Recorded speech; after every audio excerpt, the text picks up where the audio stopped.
Semoga saja baik daripada Harimau Malaya dan tim Garuda mampu mengatasi kekuatan Samurai Blue Jepun dan The Taeguk Warrior tim nasional Korea Selatan dalam kempen mereka yang sangat mengerikan Piala Asia dan kelayakan Piala Dunia 2026 ketika mereka mampu mengatasi tim-tim kelas dunia yang menjadi peserta World Cup 2022 Qatar kemarin.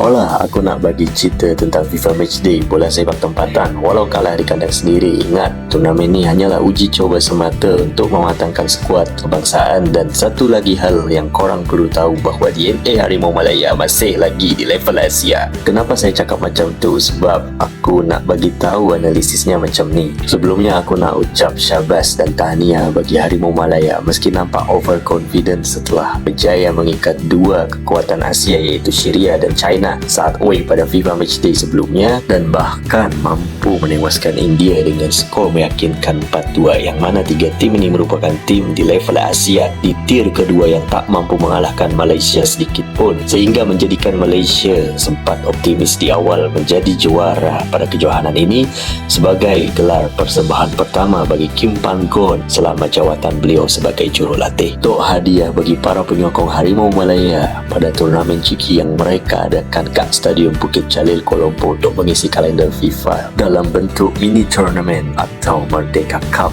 2023. Tampil di Stadium Keramat mereka sendiri, Malaysia justru harus menelan pil pahit setelah tewas pada perlawanan akhir menghadapi Tajikistan dengan skor 2-0 atau 2-0, menggagalkan ambisi Malaysia menjadi juara di tanah mereka sendiri dan sekaligus memutus rekod tak terkalahkan Malaysia di Stadium Keramat Kebanggaan mereka Bukit Jalil sejak sekian lamanya setelah terakhir kali kalah di kandang di tangan Bahrain pada kelayakan Piala Asia pada November 2022 silam.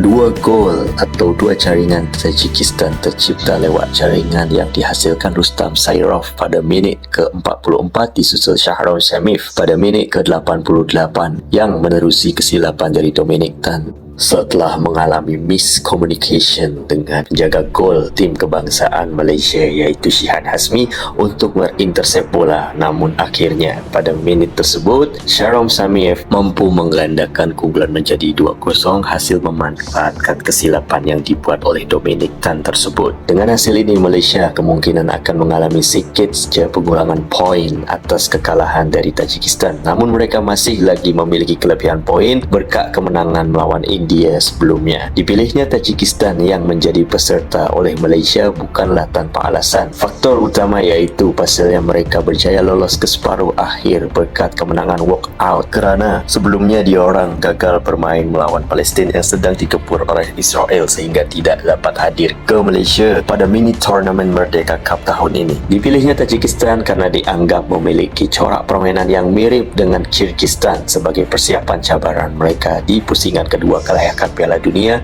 yang tergabung pada kumpulan D bersama dua tim yang telah menanti mereka iaitu Oman dan Kyrgyzstan serta satu tim lagi yang baru saja lolos iaitu Chinese Taipei atau Taiwan.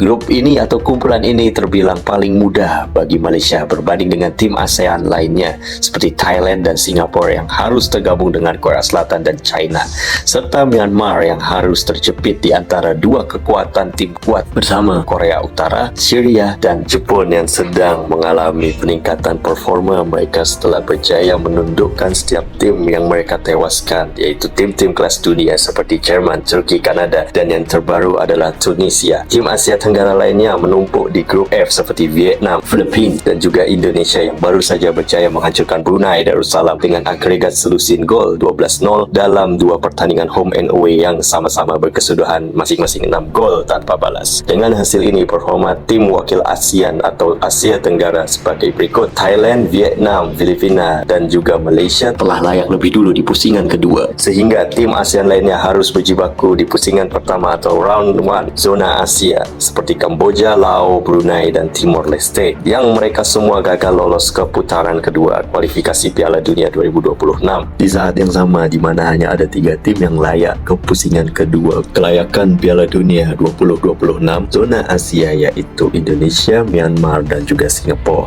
Melihat performa kedua tim baik Malaysia dan Indonesia harus berhati-hati dengan calon lawan mereka di Piala Asia seperti Korea Selatan yang akan bertemu Malaysia pada kumpulan A dan Indonesia yang akan bertemu Jepun pada kumpulan D. Baik Korea dan Jepun sedang ngeri-ngerinya sekarang ni, sedang tren positif mereka jaga performa mereka yang konsisten baik di kelompok umur hingga senior. Di kelompok umur under 24, keduanya berhasil menjadi finalis Asian Games di Hangzhou, China kemarin, di mana timnas Korea Selatan keluar sebagai juaranya. Timnas senior Korea pun masih tetap lagi konsisten dengan kualitasnya sebagai salah satu kekuatan Asia di level dunia dengan menghancurkan Vietnam dengan skor telak 6-0. Kat ASEAN memanglah mereka superior kot, tapi gitu kat level Asia terutama melawan tim kelas dunia, jadi lauk pula mereka ni. Sementara seperti yang telah kita ketahui, performa Jepang yang sedang meningkat setelah tak terkalahkan dalam 4 laga terakhir melawan tim-tim kelas dunia yang semuanya merupakan peserta World Cup Qatar 2022 lalu. Korea dan Jepang memiliki level dan peringkat yang jauh dari Malaysia dan Indonesia. Di atas kertas tentu dari segi corak permainan dan kualitas pastilah kedua tim ini akan sangat sulit diatasi oleh dua tim dari Asia Tenggara yaitu Malaysia dan Indonesia. Mengingat Korea yang berada peringkat 24 saat ini dan juga Jepang yang berada di peringkat 18 dunia yang tentu masih akan naik lagi peringkatnya setelah FIFA merilis update ranking terbarunya nanti. Melihat Thailand dan Vietnam yang dari segi kualitas masih sedikit di atas Malaysia dan Indonesia, nasib dua tim superior Asia Tenggara ini sama-sama tak berdaya begitu menghadapi tim dengan level ranking FIFA 70 ke atas, di mana Thailand sebelumnya dihancurkan 8-0 oleh Georgia dan Vietnam yang remuk redam di tangan tim peringkat 24 yaitu Korea Selatan. Pertanyaannya, mampukah pasukan negara Malaysia, skuad kebangsaan Harimau Malaya dan tim nasional Indonesia atau skuad Garuda bersaing dengan tim level dunia seperti Korea Selatan dan Jepun yang bak langit dan bumi? Walaupun di bola sepak apa-apa boleh terjadi dan tak ada yang mustahil karena bola itu bundar, tetapi tetap saja kita harus tahu diri dan realistis. Masih di manakah kualitas permainan kita meski sudah pakai pemain kacukan kot atau pemain keturunan sekalipun? Mengapa saya cakap demikian? Kerana pemain kacukan Malaysia dan Indonesia itu levelnya belum ada apa-apanya ketimbang pemain lokal Jepun dan Korea itu sendiri. Pemain Jepun dan Korea itu bermain di liga reguler top Eropa. Jadi sudah mereka bermain reguler, mereka pun bermainnya di level-level top liga-liga Eropa lah, liga-liga satunya seperti di Bundesliga, di Premier League, La Liga Spain dan juga Liga Portugal dan Liga France. Kemudian jika dibandingkan dengan Malaysia dan Indonesia, kita lihat kacukan Malaysia ini bermainnya di mana? Ya kebanyakan mereka bermain di Liga Super Malaysia seperti GDT dan juga Sabah. Bahkan ada yang sampai bermain di Dewa United Indonesia. Sementara pemain kacukan dari Malaysia yang abroad itu adalah Dion Kos yang bermain di klub kat Liga Thailand. Sementara kalau kita boleh tengok tim nasional Indonesia, mereka memiliki pemain kacukan yang begitu berkualiti bermain di liga top Eropa seperti FK Viking yaitu Shea Patinama dari Liga Norway dan juga Sandy Walsh dari KV Mechelen Belgia. Tinggal menyisakan satu saja pemain nasional Indonesia yang berdarah Spain yang saat ini menjadi kapten di Johor Darul Takzim Liga Super Malaysia.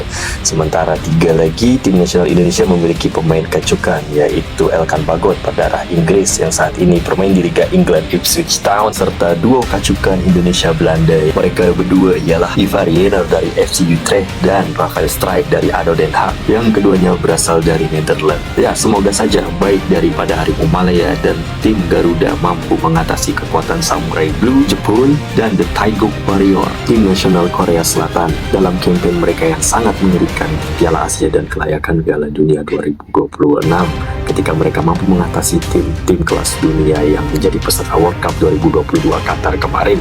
Oke, itu saja yang bisa saya sampaikan. Terima kasih telah menonton. See you and thanks for watching.